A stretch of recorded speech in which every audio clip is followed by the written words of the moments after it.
अस्सलाम वालेकुम स्टूडेंट्स। आज मैं आप लोगों के लिए प्रीवियस पेपर्स के जो बेसिक मैथमेटिक एमसीक्यूज लेकर आया हूँ। ठीक है, आप लोगों ने चाहे किसी भी पेपर्स की तैयारी कर रहे हैं, FPSC, PPSC, NTS, OTS, FIA, FBR, या कहीं भी किसी भी टेस्ट में आपने अप्लाई किया, लाहौर हाई कोर्ट में अप्लाई किया है, कहीं भी आपने अप्लाई किया। ठीक है, अगर आप लोग ये कर लेते हैं एमसीक्यूज तो आप लोगों का बेसिक मैथमेटिक्स क्लियर हो जाएगा। ठीक है, यहाँ पर मैंने हर तरह के क्वेश्चन एमसीक्यूज में डाले हुए हैं। ठीक है, तो आज का पार्ट 1 है। ठीक है, तो इसमें 15 एमसीक्यूज मैंने जस्ट रखे हैं। ठीक है, 15 एमसीक्यूज आप समझें। पार्ट 2 में नेक्स्ट आपका एमसीक्यूज समझ लेना। ठीक है, तो आप लोगों का जो टारगेट क्या होना चाहिए, इन क्वेश्चनों को आपने अच्छी तरीके से समझना है कंसेप्ट के साथ। ठीक है, ताकि इस तरह के कोई भी क्वेश्चन आए तो आप सिंपली हल कर लें। यही क्वेश्चन बार बार आते हैं, बस फ़र्क होता है नाम चेंज हो जाएगा क्वेश्चन में ना, जो यानी कि बॉयज़ गर्ल्स या डिजिट्स में फ़र्क आ जाता है, लेकिन एमसीक्यूज यही पूछे जाएंगे। तो मैं आपको एक्सप्लेनेशन के साथ, विद एक्सप्लेनेशन के साथ आपको क्वेश्चन करवाऊंगा। ठीक है, तो अगर आप मेरे चैनल पर न्यू हैं तो प्लीज़ मेरे चैनल को पहले आप सब्सक्राइब ज़रूर करें, क्योंकि इस चैनल पर मैं आप लोगों के लिए डाटा प्रोवाइड करता हूँ। चाहे आपने किसी भी पोस्ट पर अप्लाई किया, मुझे मैसेज कर सकते हैं। मैं वैसे भी अगर कोई पेपर आने वाला होता है तो मैं डाटा प्रोवाइड कर देता हूँ। फॉर एग्जांपल अब लाहौर हाई कोर्ट की डेट आ चुकी है, तो मैंने यहाँ पर डाटा प्रोवाइड कर दिया लाहौर हाई कोर्ट का। ठीक है, तो आज मेरी मैथमेटिक्स के एमसीक्यूज़ की वीडियो है।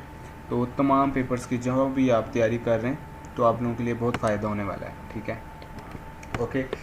फर्स्ट जो हमारा एमसीक्यूज़ है वो क्या है। Mister and Mrs Sajjad have 7 daughters. Each daughter has 1 brother. What is the total number of person in the family? Okay, अब हम इसका एक्सप्लेन करते हैं। अगर आप लोगों को मेरी किसी बात की ना थोड़ी समझ आए तो आप वीडियो को बैक करके भी देख सकते हैं। ठीक है, okay, step by step explanation के साथ चलते हैं। मिस्टर एंड मिसेस सज्जाद, आपको फौरी समझ आ गई होगी इस क्वेश्चन में। मिस्टर एंड मिसेस सज्जाद लिखा हो, यानी कि ये जो मिसेस है ये सज्जाद की बीवी है। इसका मतलब ये खुद सज्जाद है और इनकी बीवी। तो कितने लोग हो गए? 2 लोग। ठीक है, अब हैव 7 daughters, कितनी बेटियाँ इनकी? 7 बेटियाँ। तो मैंने लिख दिया नंबर ऑफ डाटर्स 7। या आप लोगों को समझाने के लिए मैंने ये स्टेप लिखे। ईच डॉटर हैज़ 1 ब्रदर, हर बेटी का कितना भाई है? 1, यानी कि हर डॉटर का जो बहन है उसका एक भाई है। तो ईच हैविंग 1 ब्रदर, क्लियर है। What is the total number of person in the family, तो कितने लोग हो गए इनकी फैमिली में, हम इन्हें टोटल कर लेंगे। तो देयरफॉर लिहाजा हमारे पास आएंगे 2 + 7 + 1, तो दिस इज इक्वल टू 9। इसका जो आंसर हमारे पास आया है वो आया है 10। ओके ओके, सेकेंड एमसीक्यूज की तरफ जाएंगे हम लोग। 5 cars are parked bumper to bumper, how many bumpers are touching each other. Okay, अब इसका मतलब ये है कि 5 कार्स इस तरह से खड़ी हैं कि उनका जो बम्पर है ना गाड़ी का, दूसरी गाड़ी के बम्पर से अटैच हो रहा है। तो हमने ये बताना है टोटल कितने बम्पर्स अटैच हो रहे हैं, कितनी गाड़ियाँ? 5। ओके, एक्सप्लेन करते हैं, इससे थोड़ा वजाहत करता हूँ। तो अब देखें, मैं बताता हूँ बम्पर्स क्या होते हैं। पहले आपको ये बताना चाहिए, bumpers in cars are the structure that are attach to car front end back end. यानी कि जो बम्पर है कार में वो स्ट्रक्चर होता है जो कि कार के फ्रंट पर और बैक पर होता है। अब आपको ये तो क्लियर हो जाना चाहिए कि एक गाड़ी में पे कितने बम्पर लगे होते हैं। एक गाड़ी में 2 बम्पर, एक फ्रंट पर लगा होता है और एक गाड़ी के बैक पर लगा होता है। यहाँ तक क्लियर हो गया। So by placing cars bumper to bumper, अब वो गाड़ियाँ इस तरह से खड़ी हैं कि bumper to bumper there will be bumper touching each other. यहाँ पर एक दूसरे बम्पर एक दूसरे से अटैच हो रहे हैं। मैंने यहाँ पर ये देख अपनी तरफ से ना, ये फॉर एग्जांपल आप ये समझे कि 5 गाड़ियाँ खड़ी हैं। आपने ये मिसाल के तौर पर मैंने बनाया हुआ है, 5 कार्स खड़ी हैं। अब एक गाड़ी के कितने बम्पर होते हैं? 2, एक फ्रंट पर होता है और एक बैक पर होता है। यानी कि ये गाड़ी है, इसका एक यहाँ पर बम्पर फ्रंट पर, एक बैक पर है। ऐसे ही है ना, एक गाड़ी के 2 बम्पर हैं। तो इसी तरह इन 5 गाड़ियों के बम्पर्स हैं। टोटल बम्पर्स इनके कितने हो गए? 5 गाड़ियाँ, तो 10 बम्पर्स इन गाड़ियों के। हमने क्या बताना है कि कितने बम्पर एक दूसरे के साथ अटैच हो रहे हैं। अब ये गाड़ियाँ कतार में खड़ी हैं, यानी कि एक ही कतार में सारी गाड़ियाँ खड़ी हैं, इस तरह से खड़ी हैं कि इनका बम्पर टू बम्पर अटैच हो रहा है। अच्छा, अब यहाँ पर जो फर्स्ट गाड़ी का जो बैक है, जो सेकंड गाड़ी के बम्पर से अटैच हो रहा है। ठीक है, ये 2 बम्पर से अटैच हो रहे हैं। इसी तरह इन दोनों गाड़ियों के बम्पर भी अटैच हो रहे हैं। इसी तरह इन दोनों गाड़ियों के भी बम्पर अटैच हो रहे हैं, इन दोनों के भी अटैच हो रहे हैं। तो टोटल कितने हो गए? 2, 4, 6 और 8। टोटल बम्पर्स कितने अटैच हो रहे हैं? 8 बम्पर अटैच हो रहे हैं। ठीक है, क्योंकि इस गाड़ी के बम्पर से अटैच हो रहा है, ये गाड़ी है सेकंड गाड़ी, ये थर्ड कार के बम्पर से अटैच हो रहा है इसका बम्पर। इस तरह थर्ड गाड़ी का बम्पर फोर्थ गाड़ी के बम्पर से अटैच हो रहा है, इसी तरीके से जो है फोर्थ गाड़ी का बम्पर 5 जो 5वें नंबर पर गाड़ी खड़ी है उस बम्पर से अटैच हो रहा है, ठीक है। The front end of first car and back end of the last car are left without touching. इसका मतलब ये है कि जो पहली गाड़ी है, क्योंकि इसके आगे कोई गाड़ी खड़ी है नहीं खड़ी, तो ये बम्पर किसी से अटैच नहीं हो रहा, और एक लास्ट गाड़ी का एंड यहाँ भी कोई गाड़ी नहीं खड़ी, तो यहाँ पर जो लास्ट गाड़ी का एंड है ये भी किसी बम्पर के साथ अटैच नहीं हो रहा, तो लिहाजा ये सिर्फ 2 बम्पर एक दूसरे से अटैच नहीं हो रहे, बाकी तमाम बम्पर एक दूसरे से अटैच हो रहे हैं। तो टोटल बम्पर कितने हो गए? 8। तो इसका राइट आंसर जो हमारे पास बनता है वो है 8, ठीक है। ओके, नेक्स्ट हमारे पास जो एमसीक्यू है, if Asif is standing in ये जो इसका मतलब होता है कितार, ठीक है, कितार in such a way that he is 6th in the कितार from either side, then how many people are there in the कितार, ठीक है। अब हमने ये बताना है कि जो आसिफ है वो खड़ा है कितार में, उसका जो नंबर आता है वो 6th नंबर आता है, ठीक है। इस तरह से खड़ा है कि उसका नंबर 6 आता है इन द कितार में फ्रॉम आइदर साइड, दोनों तरफ से, यानी कि ये समझ ले कितार है, हमारे पास एक लाइन है, ठीक है। आसिफ खड़ा है यहाँ सेंटर में, आसिफ के जो लेफ्ट साइड पर भी 5 लोग खड़े हैं, आसिफ के राइट साइड पे भी 5 लोग खड़े हैं, जब भी तो 6 नंबर बनेगा ना। तो अब हमने क्या होगा, if Asif is the 6th person from either sides, अगर आसिफ 6 नंबर आता है आसिफ का दोनों साइड से, it means that after Asif there are 5 people, Asif के इधर भी 5 लोग खड़े हैं, आसिफ के उधर भी 5 लोग खड़े हैं, जब भी तो 6 नंबर बनेगा ना आसिफ का। At his back there are 5 people including Asif, there would be total 11, ठीक है। अब अगर हम आसिफ को इंक्लूड ना करें, बाकियों को इंक्लूड करें, यानी कि लेफ्ट साइड पे भी 5 लोग खड़े हैं, राइट साइड भी 5 लोग खड़े हैं, तो उन्हें जमा करेंगे तो 10 लोग हो गए, और आसिफ को भी शामिल करें तो कितने लोग हो गए? 11, ठीक है। तो इसका जो राइट आंसर बनता है वो है 11। Okay, find the value of 53/1000। अब आपने ये आंसर में देखना है, एमसीक्यूज में आप नज़र आ रहा होगा ये इशारिया लगा हुआ है, इसका मतलब ये है कि इसका जो आंसर निकालना है वो है डेसिमल में, इसका आंसर निकालेंगे। अब डेसिमल के क्वेश्चन में आप लोगों ने याद क्या रखना है, 2 स्टेप याद रखने हैं, ये इंपॉर्टेंट, तमाम क्वेश्चन इंपॉर्टेंट है एमसीक्यूज, ठीक है। कोई भी डेसिमल का क्वेश्चन आ गया, आपने 2 स्टेप याद रखने हैं। फर्स्ट स्टेप ये याद रखना है कि डेसिमल का क्वेश्चन आंसर डेसिमल में निकालना, तो आपने याद रखना है कि इस तरह के ये जो क्वेश्चन है ये फ्रैक्शन में है, ठीक है। ये जो फॉर्म है ना, ये फॉर्म है, ये फ्रैक्शन की फॉर्म है। इसके जो नीचे है ना, नीचे याद रखना है 1 के साथ कितने सिफर होंगे, ये याद रखना है पहला स्टेप। अब यहाँ पर 1 के बाद कितने सिफर हैं? 3 सिफर। तो आप लोगों ने 3 सिफर का मतलब ये होगा कि 3 डिजिट्स, 3 सिफर का मतलब है 3 डिजिट्स। 3 डिजिट्स के बाद आपने डेसिमल लगाना है, ये याद रख लें। फ्रैक्शन में इस तरह आपको क्वेश्चन दिया होगा बटे में, आपने नीचे देखना है सिर्फ 1 के साथ कितने सिफर हैं, 2 हैं या 3 हैं, जितने भी हैं वो याद रखने हैं भाई। 3 सिफर हैं यानी कि 3 डिजिट्स। आपने क्या करना है, जो आंसर दिया होगा, अब 53 आ गया, उसके बाद थर्ड जो हमारे पास डिजिट नहीं है, इसे मैं ना बैक कर देता हूँ, यानी कि अब 53 आ गए यहाँ पर 53, ये 2 डिजिट्स हो गए हमारे पास। सिफर कितने? 3, हमने 3 के बाद इशारे लगाना है, तो इसका मतलब हमें 1 सिफर और लगाना होगा, खुद लगाना है अपने, ठीक है। तो ये 3 डिजिट्स हो गए। अब हम यहाँ पर डेसिमल लगा सकते हैं, यहाँ पर इशारा आ गया, और आगे आप अपने खुद से वैसे ही सिफर लगा सकते हैं, ठीक है। तो एक्चुअली हमने 3 डिजिट्स के बाद डेसिमल लगाया है। तो इसी तरीके से फॉर एग्जांपल यहाँ पर 2 सिफर थे, तो अब मैं क्या करूँगा, अब ये आंसर में मैं देखूँगा 2 डिजिट्स के बाद मैंने सिफर लगाना है, तो ये 53 आ गए, ठीक है, ये 53 आ गया। इसके ये 2 डिजिट्स हो गए, 1 डिजिट और ये सेकंड डिजिट, 2 डिजिट्स हैं। इसके बाद मैंने इशारे डेसिमल लगाना है, तो मैंने इशारे लगा दिए, इसके बाद आप वैसे एक सिफर लगा दें। तो एक्चुअली मैंने 2 डिजिट्स के बाद डेसिमल लगाया है, ठीक है। तो ये चीज़ आपने याद रखनी है, क्योंकि यहाँ पर 3 सिफर थे, अगर 4 सिफर होंगे तो आपने फिर 4 डिजिट्स के बाद इशारे लगाने, यानी कि यहाँ पर फिर अगर 4 सिफर होते तो यहाँ पर मैं एक और सिफर का इजाफा कर देता, यहाँ पर 4 सिफर होते, तो ये देखिए 4 डिजिट्स के बाद आपने डेसिमल लगाया, ठीक है। तो इस तरह से ये आंसर, तो इस लिहाज से हमारा जो आंसर बनता है वो बनता है 0.053, ठीक है। नेक्स्ट क्वेश्चन है, if 25 toys cost 500 what would be the cost of 75 toys, ठीक है। अब इसका मतलब क्या है, इसका मतलब वो ये कह रहा है कि अगर 25 खिलौने हैं आपके पास, 25 टॉयज़ हैं, उसकी कीमत है 500, ये तो क्लियर हो गया भाई, हमारे पास 25 खिलौने हमने लिए, उसकी कीमत 500 रुपये। अब हमने ये बताना 25 टॉयज़ की कीमत क्या होगी। हो सकता है यहाँ पर टॉयज़ ना दिया हो, फॉर एग्जांपल उन्होंने लिखा हो पेंसिल, 25 पेंसिल की कीमत 500 रुपये, तो हमने बताना 75 पेंसिल की कीमत क्या होगी। या हो सकता है यहाँ कुछ भी लिखा जा सकता है। तो आपने इसे हल कैसे करना है, सारों का एक ही तरीका होगा। आपने कॉस्ट ऑफ क्वेश्चन में देखना, कॉस्ट 25 टॉयज़ की कॉस्ट क्या है 500, हमने लिख लिया जल्दी से, कॉस्ट ऑफ 25 टॉयज़ 500। ये मैंने समझाने के लिए आपको एक्सप्लेन किया हुआ है, ठीक है। 500 है। आप लोगों ने क्या करना है, हमें पता होना चाहिए एक टॉय की कीमत। एक टॉय की कीमत का पता लगाने के लिए आपने पता क्या करना है, तो जो है ना 500 को डिवाइड कर देना 25 से, तो हमारे पास जो आंसर है 20। इसका मतलब क्या हुआ, यानी कि कॉस्ट ऑफ वन टॉय, जो एक टॉय की कीमत है वो 20 रुपये। आपको सबसे पहले ये पता लगाना है कि एक टॉय की कीमत क्या है। अगर आपको ये पता लग गया एक टॉय की कीमत क्या है, तो आपको 75 टॉयज़ की कीमत का ऑटोमेटिकली पता लग जाएगा। कैसे, आपको एक टॉय की कीमत पता लग गया, तो 20 है तो आप 20 को ज़रब दे देंगे 75 से, द कॉस्ट ऑफ 75 टॉयज़। जब आप इन दोनों को ज़रब देंगे तो आ गया इसका आंसर 1500, यानी कि 75 टॉयज़ की कीमत कितनी है, 1500 रुपये। समझ गए।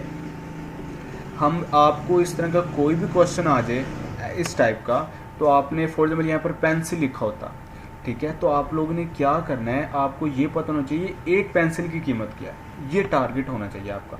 तो हमें जैसे ही हमें पता लगा भाई एक पेंसिल की कीमत ये है, तो हमने फ़ौरन से इस 75 से मल्टीप्लाई कर दिया, तो हमें टोटल 1500 इसका आंसर आ गया। ठीक हो गया, तो इसका जो आंसर है वो 1500 है। ठीक हो गया, ये MCQ हमारा हल हो गया। Find the missing number in the following number series. ठीक है, मिसिंग नंबर बताना है। ये बहुत इंपॉर्टेंट MCQs होते हैं मिसिंग नंबर वाले, और ये आपने गौर से समझना है। Find the missing number. अब एक्सप्लेनेशन करते हैं। ये अब मैंने ये क्वेश्चन को इसी सीरीज़ को यहाँ लिख दिया, ठीक है, समझाने के लिए आपको। आपने गौर से देखें, 60 के बाद इन्होंने लिखा 60 के बाद 59। इन दोनों के बाद डिफरेंस क्या है, आपने फ़ौरन से अगर देखें इन दोनों के दरमियान डिफरेंस क्या है, ये देखें मैंने ये स्टेप अलग से कर दिया। देखिए इन दोनों के बाद डिफरेंस है एक का डिफरेंस है ना। इसी तरीके से 59 और 57 में देखें कितना डिफरेंस है, 59 57 में 2 का डिफरेंस है। इसी तरीके से 57 54 में कितने का डिफरेंस है भाई, 57 और 54 के दरमियान 3 का डिफरेंस है। इसी तरीके से 54 और 50 के दरमियान कितने का डिफरेंस है, 4 का डिफरेंस है। अब आप गौर से देखें तो इनके अंदर डिफरेंस कितने का रहा, पहले 1 का डिफरेंस है, फिर 2 का डिफरेंस है, फिर 3 का, फिर 4 का। तो आपको फौरी पता लग जाएगा कि नेक्स्ट का जो भी डिजिट आएगा उसके दरमियान में जो डिफरेंस बनेगा वो 5 का बनेगा। तो आप खुद से ऐड कर लेंगे, यानी कि 50 के बाद कौन सा डिजिट आए कि 5 का डिफरेंस बन जाए। 50 के बाद आएगा 45। अगर आप 50 के बाद जो नेक्स्ट इसका मतलब डिजिट आना वो 45, क्यों, क्योंकि उनके दरमियान में डिफरेंस बन जाएगा 5 का। तो उम्मीद है आपको समझ आ गई होगी। ठीक है, डिफरेंस 5 का बनेगा 45, तो आपको इसका राइट आंसर आपका आ गया 45। ठीक हो गया, ये हमारे 6 MCQs हो गए। 7 MCQs है। A speed of 45 kilometre per hour is the same age. अब जो स्पीड है 45 किलोमीटर की पर हॉर वो सेम है। अब ये इंपॉर्टेंट MCQs है, ये आपने गौर से समझना है। ये अगर आप लोगों ने सारे MCQs कर लिए ना, तो आपने प्रैक्टिस कर ली इनकी, तो आपके तमाम बेसिक मैथ हो जाएगा। अब ये देखें, ये क्वेश्चन आ गया। इस तरह का कोई भी क्वेश्चन आ सकता है। हो सकता है 45 की जगह आपको 40 लिखा होता, हो सकता है यहाँ 35 लिखा होता। आपने इसे हल कैसे करना है, आपने ये हमें फ़ौरन से पता लगा भी स्पीड कितनी है 45 किलोमीटर पर हॉर, तो मैंने लिख दिया स्पीड 45 किलोमीटर पर हॉर। ठीक है, तो अब हमें ये पता होना चाहिए 1 किलोमीटर किसके इक्वल होता है। किलोमीटर लिखा हो तो 1 किलोमीटर बराबर होता है 1000 मीटर के। ये बहुत इंपॉर्टेंट आपको याद रखना है। नेक्स्ट हमें पता होना चाहिए यहाँ पर, क्योंकि 1 हॉर 1 घंटा दिया हुआ, तो हमें पता होना चाहिए 1 घंटे में कितने मिनट होते हैं, 60 मिनट। और 60 मिनट में कितने सेकंड होते हैं, 60 × 60 3600 सेकंड होते हैं 60 मिनट में। यानी कि 1 घंटे में 3600 सेकंड होते हैं और मिनट 60 होते हैं। ये आपको याद रखना है। ठीक है, ओके। अब हम इसे सिंपल हल करते हैं। अगर आपको ये चीज़ें पता होंगी तो आपको ये क्वेश्चन हल हो जाएगा जल्दी से। 45 किलोमीटर पर हॉर था, तो ये 45 आ गया, ये यहाँ पर मैंने 45 लिख लिया। ठीक है, तो किलोमीटर किसके इक्वल होता है, 1000 मीटर के, तो मल्टीप्लाई 1000 मीटर और पर हॉर यानी कि बटे में लिखा हुआ है। तो घंटे में कितने सेकंड होते हैं, 60 × 60, तो 60 × 60 सेकंड। ठीक है, तो 60 × 60 को मैंने जब मल्टीप्लाई किया 3600 सेकंड्स बन गए। ठीक है, तो अब इसी तरीके से मैंने स्टेप इसमें से किया ताकि आपको समझ आ जाए। अब यहाँ पर 2 सिफर, ऊपर वाले 2 सिफर से कटिंग हो जाएंगे, तो हमारे पास 45 × 10/36 बच गया। ऐसे ही है। अब आप काट सकते हैं, यानी कि 5 दूनी 10 और 2 पे काट से इकाई, 2 5 10 और 2 1 2 और 2 8 16। तो ये 2 पे मैंने कटिंग किया, 5 और 18 आ गया। अब इसे सिंपली मल्टीप्लाई कर देंगे, 45 को 5 से ज़रब दे के 18 से डिवाइड करेंगे तो ये इसका आंसर आएगा 12.5 मीटर पर सेकंड। ठीक है, तो ये इस तरह है। आप लोगों को ये ज़रूर पता होना चाहिए घंटे में कितने मीटर होते हैं, 1 घंटे में कितने सेकंड्स होते हैं, या 1 किलोमीटर में कितने मीटर होते हैं, फिर ये क्वेश्चन होगा। अब यहाँ पर फॉर एग्जाम्पल 35 लिखा होता है, या हो सकता है यहाँ पर 55 लिखा होता है, जितना भी किलोमीटर लिखा होता, आप लोगों ने उसे हल, यही तरीका मैं आप लोगों को ये समझाना चाह रहा हूँ। क्वेश्चन इस टाइप में ही आएंगे, यानी कि फ़र्क क्या होगा, यहाँ पर 45 से कुछ और लिखा हो सकता है, तो लेकिन आपने हल इसी तरीके से करना है। ये आपकी प्रैक्टिस है असल में। ठीक है, तो नेक्स्ट जो MCQ हमारे पास जो बनता है ये हो गया। अब a rectangular room is 6 metre long, 5 metre width and 4 metre high. What is the total volume of the room in a cubic metre. अब ये हम देखते हैं, आराम से एक्सप्लेन करते हैं, इसे थोड़ा वजाहत करता हूँ। अब अ रेक्टेंगुलर रूम, रेक्टेंगल क्या होता है आपको ये पता नहीं, ये रेक्टेंगल शेप है, रेक्टेंगल इस तरह होती है। ठीक है, ये आपको कंफर्म हो गया। अच्छा, ये रेक्टेंगुलर रूम है फॉर एग्जांपल, तो 6 मीटर लॉन्ग है, यानी कि 6 मीटर लॉन्ग है, फिर 5 मीटर इसकी विड्थ है और 4 मीटर इसकी हाइट है। What is the total volume. हमने क्या बताना है, हमने टोटल वॉल्यूम बताना है। क्या बताना है, ये याद रखना है, volume, the room in cubic metre, volume अब बताना है, ये याद रखना है। अब हम क्या कहेंगे, गिवन, हमें भाई बताया गया है, क्या बताया गया, हम आप लोगों को फौरी से चीज़ें अलग कर लेनी है। इस तरह का कोई भी क्वेश्चन आ जाए, यहाँ पर रेक्टेंगुलर रूम वो दे दे और यहाँ पर 6 की जगह कुछ और लिख सकता है, 5 4 की जगह कुछ और लिख सकता है, आपने इसे हल एक ही तरीके से करना है। कैसे हल होगा, लेंथ कितनी है 6 मीटर लॉन्ग, मैंने 6 मीटर लिख दी, विड्थ कितनी है 5 मीटर, मैंने 5 मीटर लिख दिया, हाइट कितनी है 4 मीटर, मैंने 4 मीटर लिख दिया। क्लियर है यहाँ तक। क्योंकि यहाँ पर वॉल्यूम निकालना है, आपको वॉल्यूम का फार्मूला बताना चाहिए। वॉल्यूम बराबर होता है लेंथ ज़रबे विड्थ ज़रबे हाइट। ये फार्मूला आपको याद रखना वॉल्यूम का। ये वॉल्यूम का फार्मूला आपको आता होगा, आपका सवाल हल हो गया। देयरफॉर लिहाजा वॉल्यूम ऑफ द रूम क्या होगा, लेंथ ज़रबे विड्थ ज़रबे हाइट। अब लेंथ हम इसकी वैल्यू पुट कर देंगे, लेंथ कितनी थी 6 मीटर, मैंने 6 लिख दिया, विड्थ कितनी थी 5 मीटर, मैंने 5 लिख दिया, और हाइट कितनी थी 4 मीटर, मैंने 4 लिख दिया, और जो मीटर हैं वो मैंने बाई लिख दी, तो ये मीटर क्यूब बन गया। कैसे मीटर क्यूब बन गया, ये मैं आपको ना बता देता हूँ थोड़ा सा। यानी कि ये ऐसे आप समझ लें कि मीटर क्यूब ऐसे बनता है। फॉर एग्जांपल यहाँ पर ये उन बच्चों के लिए जो हो सकता है किसी को ना भी समझ आए, तो इस तरीके से, यानी कि 3 मीटर है ना, 1 m 2 m 3 m, ये 3 m है। ठीक है, इन तीनों को जब हम ज़रब करेंगे तो ये मीटर क्यूब बन जाएगा। आगे उम्मीद आपको समझ आ गई होगी। तो ये मीटर क्यूब आ गया इनका, और इनकी वैल्यू पुट कर दी। अब इन तीनों को हम ज़रब करेंगे तो ये 120 इसका आंसर आता है। ठीक है, तो इसका राइट आंसर हमारे पास क्या आ गया, 120। तो इस तरह का कोई भी क्वेश्चन आएगा, आपने इसे इसी तरीके से हल करना है, कोई आपको साइंस लर्निंग की ज़रूरत नहीं है। अब ये क्या है, 367 इज़ हाउ मच बिलो 400। अभी कितना सिंपल क्वेश्चन है, लेकिन थोड़ा कंफ्यूज क्या हुआ है, इन्होंने ये पूछा 400 से 367 कितना नीचे है। ठीक है, तो जल्दी से हम इसका आंसर निकाल लेते हैं। अब देखिए 400 से 367 नीचे कितना है, यानी कि कितना डिफरेंस इनमें, 33 का डिफरेंस, यानी कि 367 में अगर हम 33 को जमा कर दें तो वो 400 बनता है। ऐसे ही है, तो हमने डिफरेंस बताना था, इसका डिफरेंस है 33। बस इसका सिंपल यही आंसर है। बस इन्होंने ये पूछा है 400 से नीचे 367 है, कितने का डिफरेंस बनेगा, 33 का। नेक्स्ट हमारे पास जो हमसे मल्टीप्लाई करें 9.5 ज़रबे 4। अब ये देखें, मल्टीप्लाई करें डेसिमल में, यही तो चीज़ है। अब डेसिमल में इन्होंने ये दिया हुआ है, तो हम इसे हल कैसे करेंगे। अब आपने इसमें याद रखना है, इसमें भी स्टेप याद रखने 2, आपके तमाम सवाल हल हो जाएंगे। इस टाइप का कोई भी क्वेश्चन आ गया, आपने क्या करना है, 9.5 रखना है और ज़रबे 4। आपने पहले स्टेप में क्या करना है, इस डेसिमल को समझ लो आप गायब कर दें। मिसाल दे रहा हूँ, आप लोग ने समझना कि डेसिमल है ही नहीं, आप लोगों ने इस डेसिमल को याद नहीं रखना है, इसे भूल जाएं, ये है ही नहीं, समझो। ठीक है, हमने सिंपल ज़रब करना है बस। आपने 4 5 20 0, यानी कि डेसिमल है ही नहीं, आपके दिमाग में डेसिमल नहीं है। 4 5 20 0 और 2 ऊपर आ गया हासिल, 4 9 36 और 2 38, तो 380 इसका आंसर बना सिंपल मल्टीप्लिकेशन करने से। अब आपने डेसिमल को देखना है, आपने ये देखना है 9.5 लिखा हुआ है, तो पॉइंट के आगे यानी कि राइट साइड पे आपने देखना है कि पॉइंट के आगे डेसिमल के आगे कितने डिजिट हैं। यहाँ पर एक ही डिजिट मुझे नज़र आ रहा है कि एक ही नज़र आ रहा है। और नीचे देखिए, नीचे कोई इशारिया है, नीचे इशारिया नहीं है, तो इसका मतलब काउंट कितने डिजिट होंगे, सिर्फ एक ही डिजिट काउंट होगा। फॉर एग्जांपल अगर यहाँ पर इशारिया होता, ऐसे मिसाल दे रहा हूँ, तो आपको ये दोनों डिजिट यानी कि 5 और 4 दोनों को काउंट करना था। यानी कि डिजिट काउंट करने से मुराद है ये एक डिजिट होता और ये दो डिजिट होता। मैं आपको बताने के लिए बताया, ठीक है। लेकिन यहाँ पर इशारे के बाद एक ही डिजिट है तो हम एक डिजिट को गिनेंगे।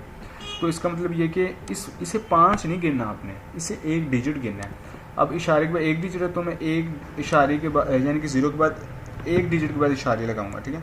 अब 0 ये बन गया एक डिजिट, इसके बाद मैं डेसिमल लगाऊंगा। ये देखिए मैंने डेसिमल लगा दिया क्योंकि इशारे के बाद एक डिजिट था, मैंने एक डिजिट के बाद डेसिमल लगाया। तो उसका आंसर क्या बना 38, ठीक है। क्योंकि इन्होंने एमसीक्यू जो दिया हुआ है पॉइंट सिफर इन्होंने नहीं लिखा हुआ, तो इसका राइट आंसर बन गया 38। और तमाम क्वेश्चन ये ऐसे ही होंगे, ठीक है। इस टाइप का कोई भी क्वेश्चन आ गया आपने सिंपल मल्टीप्लाई करना है और उसके बाद ये देखना है इशारे के बाद कितनी डिजिट है, उसके बाद आपने इशारे लगाना है। नेक्स्ट है what comes next in the sequence. अब ये फिर सीक्वेंस आ गई, हम सीक्वेंस को देखते हैं। इम्पॉर्टेंट है एमसीक्यूज ये वाला भी, स्टेप बाय स्टेप हम देखेंगे। ये सीक्वेंस मैंने यहाँ पर लिख दी, ठीक है। अब आपने देखना है 1 के बाद 2, 2 के बाद 4, 4 के बाद 7, 7 के बाद 11। अब हमने डिफरेंस देखना है इनके दरमियान। 1 और 2 के दरमियान कितने का डिफरेंस है, मैंने यहाँ पर 1 और 2 के दरमियान डिफरेंस है 1 का, ठीक है। और 2 और 4 के दरमियान डिफरेंस है 2 और 4 के दरमियान डिफरेंस है 2 का। फिर 4 और 7 के दरमियान डिफरेंस 3 का है। फिर 7 और 11 के दरमियान डिफरेंस है 4 का। ये यहाँ तक ये इन्होंने सीरीज़ होगी हमारी कंप्लीट, ठीक है। हमें फ़ौरन से पता लग गया भाई 1 का डिफरेंस था, फिर 2 का आया, फिर 3 का आया, फिर 4 का आया। इसका मतलब नेक्स्ट जो डिफरेंस बनेगा वो कितने का बनेगा, 5 का। ये आपको खुद पता लग जाएगा। तो 5 का डिफरेंस बनेगा। तो 5 का डिफरेंस बनाने के लिए हमें नेक्स्ट डिजिट कौन से लिखना पड़ेगा, 16। यानी कि 11 और 5 के दरमियान जो डिफरेंस है वो 11 और 16 के दरमियान जो डिफरेंस बनेगा वो 5 का। तो इसका राइट आंसर बनता है 16, ठीक है। तो उम्मीद करता हूँ आपको ये बात समझ आ गई होगी। तो इसका 16 आ गया। फाइंड द वैल्यू ऑफ ए, इसकी वैल्यू फाइंड आउट करें।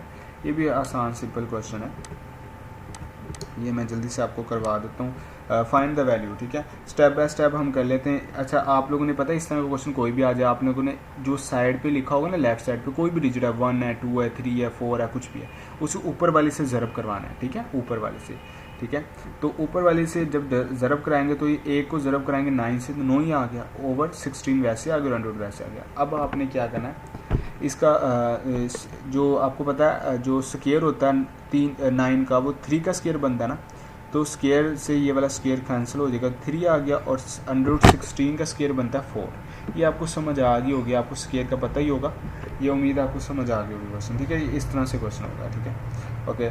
इसी तरीके से हमारे पास जो नेक्स्ट है वो है find the missing number of the following series. अब इसका डिफरेंस बताना है। ये थोड़ा सा हमने जो पहले 2 सीरीज़ की थी उससे मुख्तलिफ सीरीज़ है ये, ठीक है। तो ये आप लोगों ने गौर से समझना है, इंशाल्लाह आपको समझ आ जाएगी। अच्छा, ये वाली जो सीरीज़ अगर आप देखें 1 और 3, फिर 3 आ गया, फिर 5, फिर 5 आ गया, फिर 7, फिर 7 आ गया। अब हम क्या करें, आप लोग ऐसा करें, ऐसा क्वेश्चन आ जाए ना, ऐसी सीरीज़ आ जाए, तो आप लोगों ने पता क्या करना है, आपने इस तरह गिनना है। इसे फर्स्ट को गिनना है, सेकंड को छोड़ देना है, यानी कि सेकंड को नहीं गिनना, थर्ड को गिनना है। यानी कि फर्स्ट, फिर थर्ड, फिर 4 को छोड़ के 5, 6 को छोड़ के 7, इस तरह लिखना है। जैसे कि मैंने देखो ऐसे लिखा है, फर्स्ट डिजिट को लिखा 1, फिर मैंने सेकंड को नहीं लिखा, थर्ड को लिखा 3, ऐसे, ठीक है, 3 आ गया। इस तरह फिर मैंने 4 के बजाय इस वाले 5 को लिखा इस तरह, फिर 1 मैंने छोड़ के 1 लिखा, 7, ठीक है। इसी तरीके से अब मैं लिखूँगा सेकंड को, सेकंड लिखा इसे, उसके बाद मैंने लिखा 5, ये 5 आ गया, ठीक है। उसके बाद मैंने लिखा 7, ये 7 आ गया। अब मैंने ये क्यों लिखा, आपकी समझाने के लिए, आपको ताकि फ़ौरन से समझ आ जाए। अब हम इनमें डिफरेंस देखेंगे। 1 और 3 में डिफरेंस कितना है, 2 का। 3 और 5 में डिफरेंस कितना है, 2 का। 5 और 7 में डिफरेंस कितना है, 2 का। सब में 2 का डिफरेंस है। इस तरह नीचे देखते हैं, 3 और 5 में डिफरेंस कितना है, 2 का। 5, 7 में 2 का। तो यानी कि 7 के आगे वाली जो टर्म बनेगी वो कौन सी बनेगी, यानी कि डिजिट आएगा सीरीज़ में, वो आएगा 9, ठीक है, 9 आएगा। तो क्योंकि 7 और 9 के दरमियान भी डिफरेंस कितना है, 2 का। तो इसका राइट आंसर बन जाएगा 9 और 9। यानी कि इन सब सारे सवाल में 2 का डिफरेंस है, ठीक है। तो आपको उम्मीद है सवाल की समझ आ गई होगी। ओके, ये जो 2 MCQs रह गए, दोनों इंपॉर्टेंट MCQs हैं, मैंने एंड में रखे हुए हैं इस वजह से गौर से समझना आप लोगों ने इन्हें।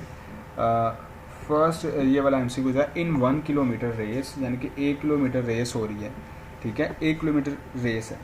ए बीट बी, ए ने ना बीट कर दिया है बी को, कितने से, बाय 28 मीटर्स और 7 सेकंड्स। मीटर्स यानी कि डिस्टेंस और सेकंड्स यानी कि टाइम, यानी कि इसने ना ए ने बी को हराया बाय 28 मीटर डिस्टेंस से और 7 सेकंड टाइम से। Find out the time taken by A to finish the race.